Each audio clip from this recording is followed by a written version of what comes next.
Hi, everyone. Welcome to the Northern Kentucky Spotlight Podcast presented by CVG. I'm your host, Sarah Brookbank. Today on the podcast, we are joined by Holly Danneman and Abbigail Tissot of the University of Kentucky's College of Medicine, Northern Kentucky campus. They highlight how they are addressing the physician shortage in the region and providing great opportunities to students. We are also joined by Tami Wilson, the Northern Kentucky Chamber's Vice President of Advocacy. She talks about the most recent legislative session and the wins that impact Northern Kentucky.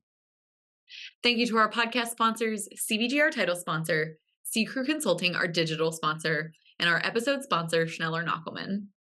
You can register now for our upcoming Eggs and Issues event, Growing Our Region's Trades Talent, happening on Tuesday, August 20th. We have a stacked list of panelists from Gateway Community and Technical College, Jolly Plumbing, the Ensweiler Building Institute, the Campbell County Area Technology Center, and Turner Construction Company. You can register for that event now at nkychamber.com/events. Now, let's go meet our members of the week, hear from our sponsors, and I'll be back with this week's guests. Why would you travel to England? For football. To go or not to go? That is an easy question. To visit the land of Shakespeare. To take in all the sights. Authentic fish and chips. To experience arts and culture. 2 words, British Open. To visit my family. Same reason I go anywhere. For a pint of beer. To start my trip through Europe. Whatever your reason, there's no better time than now. Congratulations to our members of the week. You can learn more about these businesses by following the Northern Kentucky Chamber on social media, where we will highlight one of these businesses each day. Now, let's meet our members of the week. QMet Tech offers auditing and consulting and management systems requirements in a variety of industries, including automotive, aerospace service, energy management, health and safety, and more. Gloexel Mental and Behavioral Health is a nurse practitioner-owned and operated outpatient clinic that is currently accepting new patients. Bluegrass Land Title is a full-service real estate settlement provider that strives to combine forward-thinking technology, legal expertise, and good old-fashioned know-how to deliver a personalized experience. Elite Med Spa is a full-service med spa that tailors treatment for both men and women to meet their skin goals. Ashley Sexton Law is a client-focused firm dedicated to providing compassionate and effective legal representation. Hi, everyone. Today on the podcast, I am joined by Abbigail Tissot and Holly Danneman of the University of Kentucky College of Medicine, Northern Kentucky campus. Welcome to the podcast, ladies. Thank you. We're glad to be here. Yes, I'm so excited to have you both on. I am actually a University of Kentucky grad, so it's very fun that you guys are expanding your presence up here in Northern Kentucky. So let's jump right in. Tell us about the Northern Kentucky campus. Sure, I can take that one. So the University of Kentucky College of Medicine has been in existence since the 1960s. I'm a graduate of UK College of Medicine, class of 2000, and recognizing the fact that there was a significant shortage in regard to the healthcare workforce within not only the nation, but certainly within the Commonwealth of Kentucky. The University of Kentucky College of Medicine wanted to be able to be creative in regard to how do we expand the number of physicians we are training, knowing that Lexington had reached its capacity. And so we need more physicians for the Commonwealth of Kentucky. We need more physicians for the nation. And the University of Kentucky was not without wonderful applicants. They simply didn't have any more space to be able to teach more medical students. And so along came the advent of regional campuses. The first regional campus began in Moorhead, Kentucky. The second was in Bowling Green, Kentucky.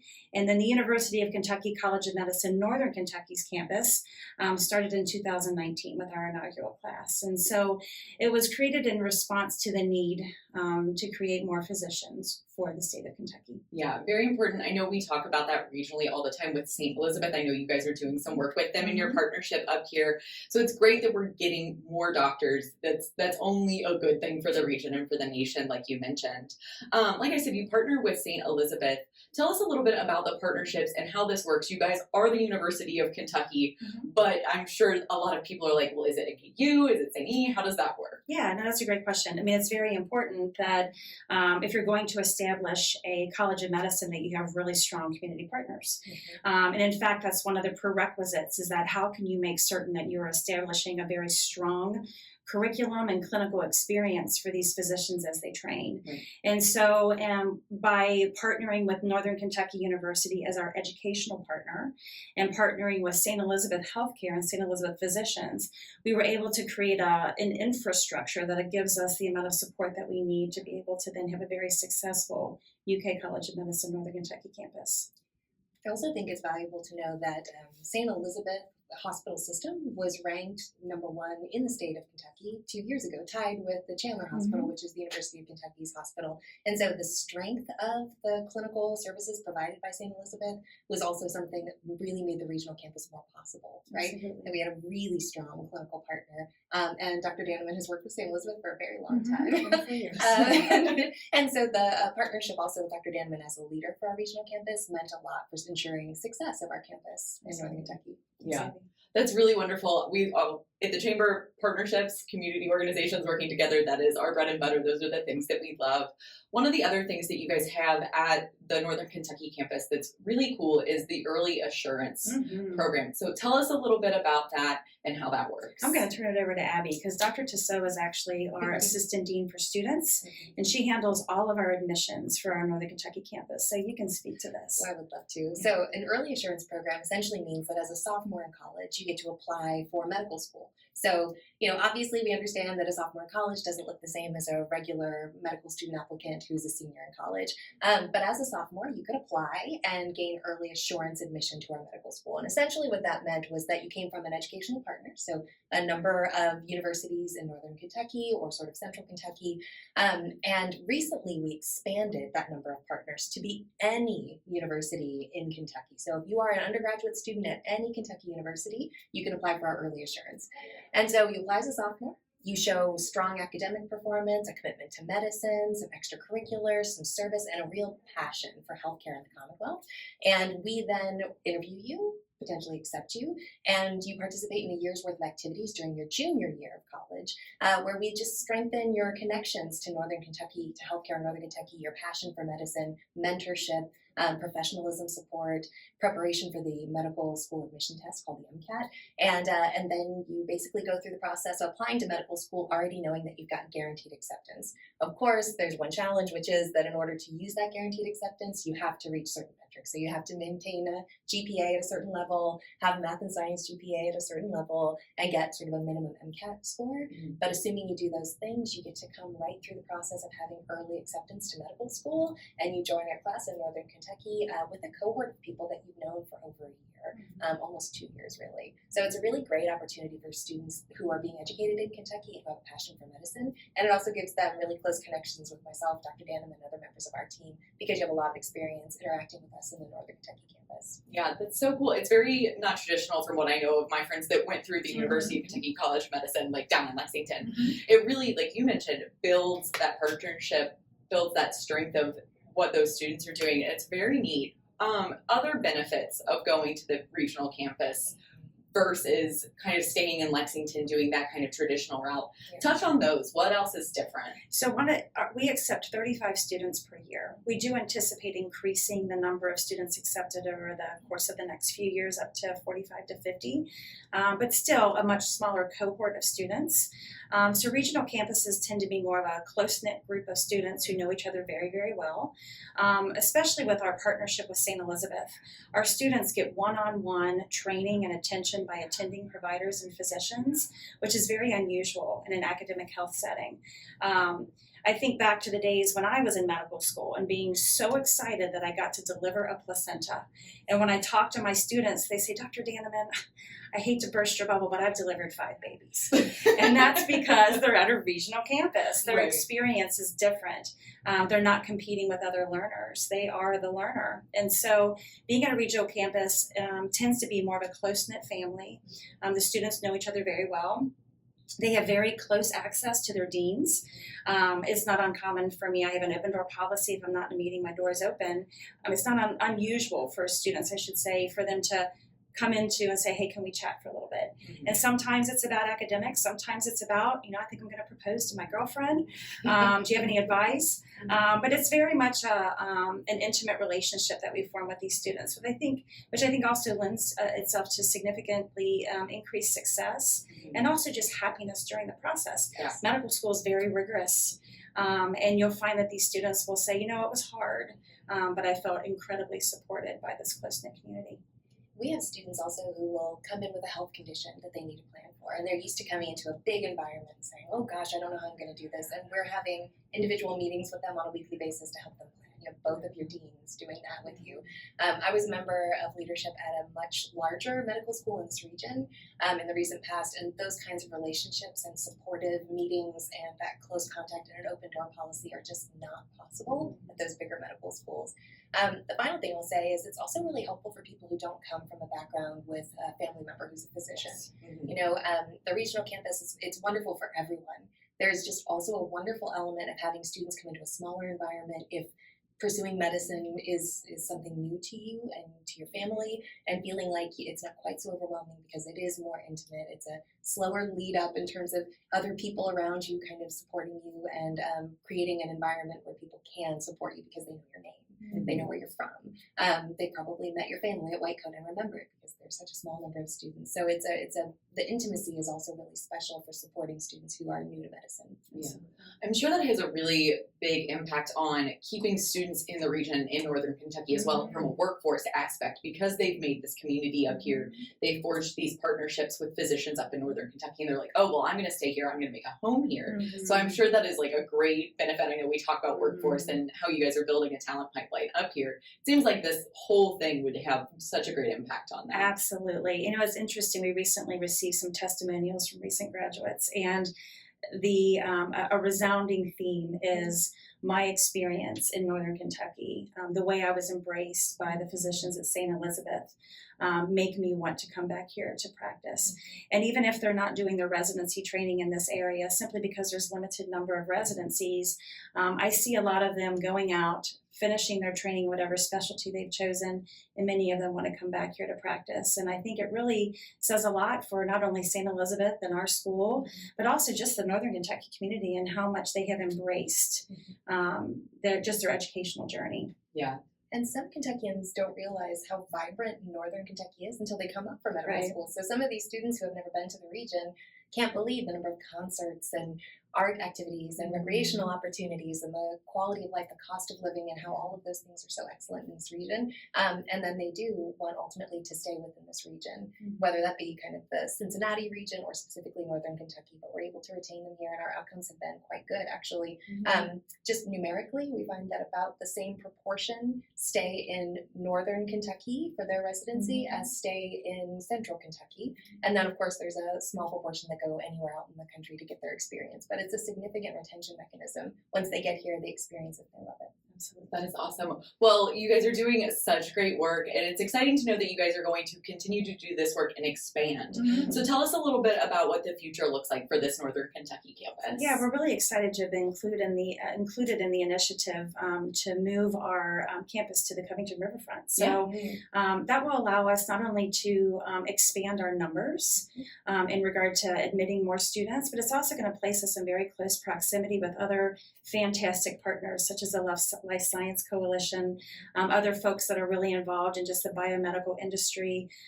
It'll give our students not only an opportunity to learn all the bread and butter basics of becoming a physician, but also working with other community partners to increase their research capabilities.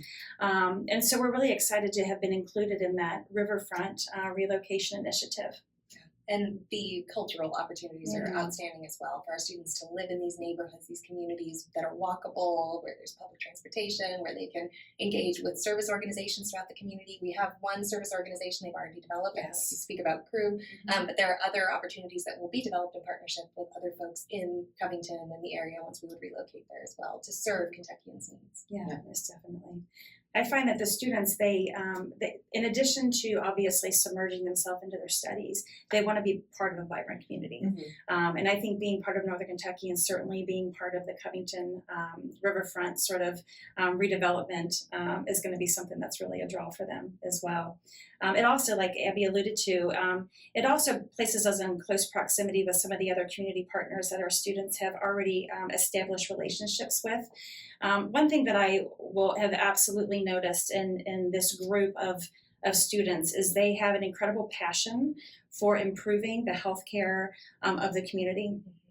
And that includes the underserved community. I also say that this certain group of students, if they see a need, they don't just see the need, they want to make improvements and then they do something about it. They're very actionable. And noticing the fact that there were some patients who were underserved in regard to healthcare, they created a free clinic for the homeless in Covington, and they're there 2 half days a week where they care for the homeless population in Covington. And it really has been a win-win. It's a win, obviously, for the patients who are receiving care that they otherwise wouldn't receive, but it's a win for our students too, and for me, because it really is helping to establish this understanding and need to care for the most destitute of our community at a time where these students are very impressionable and formative in regard to their thought processes. My hope is that by introducing them to this need very early, and we do as soon as their first year of medical school, that this becomes an innate passion for them that they then carry out once they finish medical school and beyond to care for everyone. One of the goals of this community is to become the healthiest community in the United States. And I think that our students, through these similar passions, are helping to make that more of a reality. Yeah, well, that is so incredible. Holly, it's been so great to have you on to talk about this Northern Kentucky campus that UK has. Before I let you guys go, is there anything else you need our viewers and listeners to know today? I think the most important thing is I just want people to know that we have a medical school in Northern Kentucky. What a win. And this medical school in Northern Kentucky comes with this amazing foundation of being a University of Kentucky College of Medicine medical school. And so our students here are training with an incredible foundation that has been established for years. And after 4 years of hard work and dedication, these Northern Kentucky students are graduating with their MD from the University of Kentucky, which is a huge win for us. We're creating a really strong healthcare workforce here within our community. Yeah. Good. If you want to serve the health needs of Kentuckians, you can do it right here in this region for Northern Kentuckians right here through the University of Kentucky. And we will give you a tour. We're happy to greet you, bring you through. Our students love to meet you, even if you're just exploring where you might want to go to medical school. But especially if you want to serve the health needs of Kentuckians, which we're really passionate about, please visit us. Yes, please do. Please do. Well, thank you once again for coming on the podcast. It was so great to have you guys both on today. Thank you. We're really grateful for this opportunity. Yes, thank you. Ranking on Google search and maps is easy to understand, but hard to do. It requires constant effort and attention, uploading new photos, responding to Google reviews, writing weekly posts, and checking suggested updates. Google listing optimization takes experience and time, and there are no shortcuts. C-Crew gives your Google My Business account the steady, consistent attention it needs to be effective, optimizing, updating, and expanding critical content every single week. From local retail stores to large regional networks, C-Crew generates content, establishes benchmarks, and creates dramatic, measurable increases in engagement. So what can C-Crew do for your business? More calls, more clicks, more clients. Hi, everyone. Today on the podcast, I am joined by Tami Wilson, our VP of Public Affairs here at the Chamber. Tami, welcome back to the podcast. Thanks for having me. I'm excited to be here. Yes, so a lot of stuff happened in this last session. Advocacy, the department that you run, you guys are always doing crazy things. You're in Frankfort, you're in Northern Kentucky, you're all around. So tell us a little bit about this past session. Just kind of give us an overview of what happened. Yeah, certainly. So the 2024 legislative session was the long session. They call it the long session. It's 60 days. It also encompasses our biennial budget year.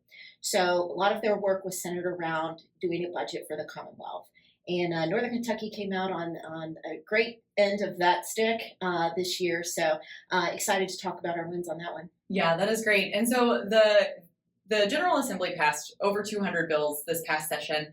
How does the Chamber decide which bills to get involved in? How do you guys make those choices? Yeah, that's a really important process that we have here at the Chamber. We involve our members, our volunteer members, which is a great opportunity for members to get involved and having a voice in producing those policy positions. We have 6 different smaller committees that is sort of overseen by our Business Advocacy Council. And so I welcome members to join that and to get involved in that. It doesn't have to necessarily be in your area of expertise. We have committees that cover healthcare, energy, infrastructure, and environment, business technology, which is a really big one right now. That's probably our newest one, and others. So it's all on our webpage. But yeah, we work nearly 100 plus volunteers. We are starting that work now in preparation for 2025. So ideas, discussions, issues that are swirling around in those issue areas, we talk about, we kind of see what is in the best interest of our membership and our business community as a whole. And we put policies together. And then those policies go up to our Business Advocacy Council for their review, as well as our board of directors. And then we put them in print. We put them, and then we roll them out once a year towards the latter part of the year. We invite members of the Northern Kentucky Caucus to come and sit in, talk about their goals going into that session, and how our policy positions weave into those goals, and how we can work together going into that legislative session. So that's how we come to that. We do have an occasional emergency when a bill is filed unexpectedly once session has gone underway, and we have a process for that too, so that we can make sure that we have a voice in some of those unexpected, if you will, issues. Yeah, and it's so important to have a voice for Northern Kentucky and for the business community. So we're really happy to have you leading that work and working with our member businesses and all of our great volunteers who are really dedicated to that.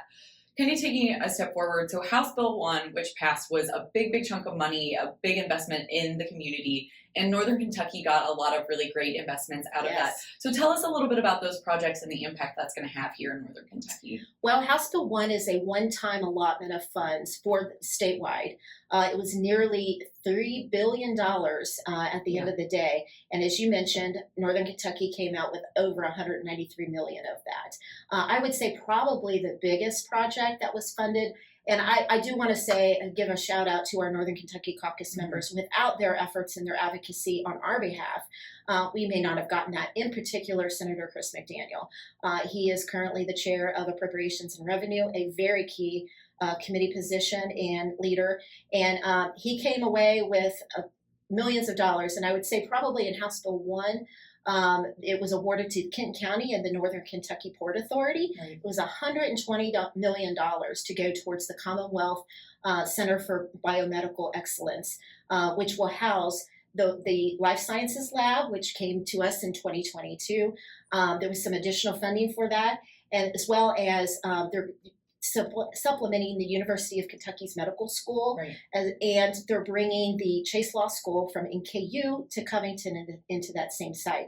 So that $120 million really is going a long way, and it's really going to put a mark on the state for Northern Kentucky for medical sciences and life sciences. So it's a continuation of that. We've been known for that, but I would say that's probably our largest. The second real big win in House Bill 1 was $20 million for CVG, or Great Airport, and they're going to do some economic development work with that one.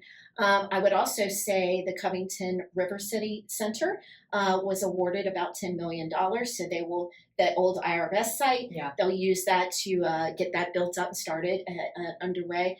And Spark House, $6 million. That's an entrepreneurial center that will come from that bill as well. So very exciting, great for the business community. And thank you to our legislators and all their hard work in getting that done. I know Representative Dietz had a lot to do with much of that, but there were several of them. So yeah, they do a lot of good work for us. They work with us very well. And like you said, this is going to make a really big impact, especially along that river center in that Covington area. I know Spark House is also located at least partially in Covington. So it's just going to be such, like, the development that will come from this, we'll see it in 5 to 10 years, and it'll be a huge thing. I know those projects are getting started and ongoing now, but here in the next 5 years, we're going to look back and say, oh, wow, all of that money that came from House Bill 1 is really having a really big impact on our region. There were a couple other bills that passed that I know you want to highlight today. House Bill 8 and House Bill 266 were also wins for Northern Kentucky. Talk about those a little bit. Well, House Bill 8 is what they call the revenue bill. Every other year when they work on the budget, that is where they work on income coming into the state. And so one of the things that we're very watchful of when this bill is being discussed and crafted is that we're looking for business to business taxation. We don't want excessive amounts of that. We understand that we have to have tax revenue to function well, but we don't want our businesses burdened with a lot of business to business service taxations. Great news this year with House Bill 8 is there were absolutely no additional business to business taxes added. So I think that's a huge win for us. We'll continue to be, guardianships of that sort of thing. But as predicted, Senator McDaniel told us at our legislative preview event back in December that he did not see any reason to add taxes, and he delivered on his word, and we didn't get any. Yeah. There were several other aspects to House Bill 8 that were also great. There was a tax amnesty program put into place, so if people are struggling with, maybe some errors that occurred in the past, there's opportunity there for them to get up on their feet. And there was a real key piece, our Kentucky Revenue Cabinet producing greater transparency from them, where they are now required to put certain forms, opinions, professional opinions, on their website. So everybody has access to that and a better understanding of what the expectations are with the Kentucky Revenue Cabinet. So again, a great win when there's no additional taxes, and we continue to work towards reducing personal income tax. The legislature has done that. The fact that we didn't have business to business taxation is really huge. Yeah, big for our member businesses. Yes, that's absolutely. a big key part. And then House Bill 266, that's the transportation. Yes, the bill? road plan, Okay, yes. transportation bill, you got it. Again, Boone, Kenton, and Campbell counties. Other counties got dollars too, but with the metro, those three counties really won out. Kenton County did great. They got road money for 536. That is one of the key priorities. Again, that additional funding needed for the companion bridge, for the Brent Spence Bridge, and then also for the 4th Street Bridge, which hopefully we'll have an update here soon on the construction of those. Another great thing, again, 536, but there were additional funds in there, Stevenson Road in Kenton County and several out in Boone County to alleviate congestion and other things. So again, kudos to our state representatives and actually our local officials as well, because I see them in Frankfurt all the time. Yeah. And we come alongside them and vice versa in advocating for Northern Kentucky's needs in road and construction and that sort of thing. And so we could be nothing but happy about how the outcome of that bill went. Yeah, that is so good. It's great to hear that we've gotten a lot of really good wins here regionally.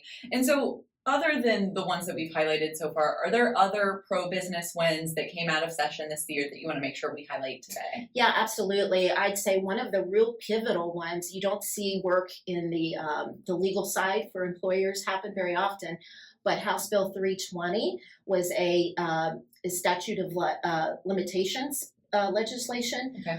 Kentucky has traditionally had 5 years where a former employee or an employee can file charges against an employee for wage hours and a variety of other things.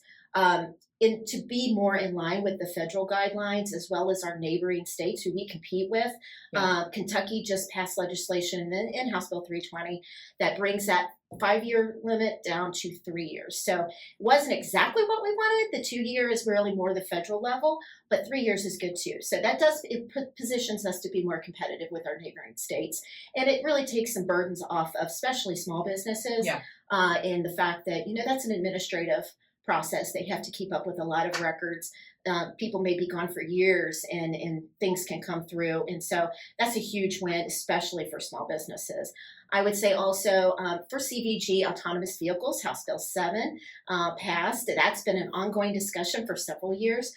So its final passage is for the limited use of autonomous vehicles on property. It helps with workforce challenges that we continue to struggle with, but it makes convenience. It thinks efficiencies are greater, things of that nature. And so it's really going to be helpful to CVG, but I argue others. Trucking industry, there's a 2 year window where it still has to have a human driver in there. And I think that's probably a good idea. But we also have state models out west that they've been using these unmanned for several years. And it's helped a lot with the workforce thing, but it's also improved safety So more on that, I'm sure, with the discussion of AI going on so actively now going forward. But that was a big kind of a precursor to the AI discussion that we're having now. There were several other things. Senate Joint Resolution 176, that was something that I personally worked on with some of my colleagues across the state. It is a talent attraction and retention. It's to develop a talent attraction and retention task force. Oh, good. So basically what we are looking to have done, and there was a small bit of monies set aside to do a study on how Kentucky can best sell itself, because we haven't done a really great job at that lately, but we plan to. So it'll have two things. It'll have a large overarching branding thing for the entire state, but there's also opportunity there for some grant dollars to be available for regional organizations that are working on talent attraction and retention to apply for those grants. A lot of work to be done on that, but there is an active task force this interim, and so I'm very excited about the passage of that and that being put into place. Yeah. So as we've talked about this session, were there missed opportunities that you think that maybe we can recapture when session comes back into play later in the year? Yeah, we're hopeful.